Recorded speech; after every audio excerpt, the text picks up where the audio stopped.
He needs to go completely. None of this nonsense about clinging on for a few months. He's inflicted lies, fraud and chaos in the country. And, you know, we're stuck with a government which isn't functioning in the middle of a cost of living crisis. And all of those that have been propping him up should be utterly ashamed of themselves. We've had 12 years of a stagnant economy, 12 years of broken public services, 12 years of empty promises. Enough is enough. And the change we need is not a change at the top of the Tory party. It's much more fundamental than that.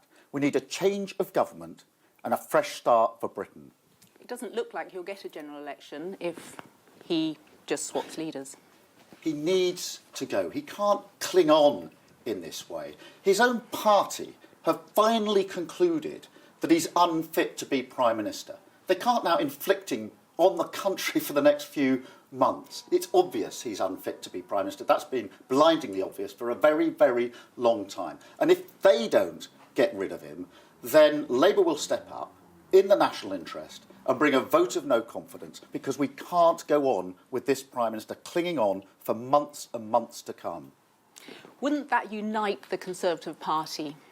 I don't think anything is going to unite this Conservative Party. They're tearing each other apart. And what we've got in the middle of a cost of living crisis is a government that can't function. And that's why I say he can't cling on now. They've declared him unfit to be Prime Minister. They can't inflict him on the country for the next few months. If they don't get rid of him, we will bring that vote of no confidence in the national interest, because we can't go on with this broken government led by this discredited Prime Minister. Boris Johnson, in some ways, was your biggest asset if you were going to go to the country. When you lose him, you will have more of a problem, won't you? Look, the Conservative Party has been in power for 12 years. 12 years of a stagnant economy. 12 years of broken public services. 12 years of empty promises. We need a fresh start. And that's why I say changing the person at the top of the Conservative Party is not the fundamental change that we need. We need a change of government. We need a fresh start for our country.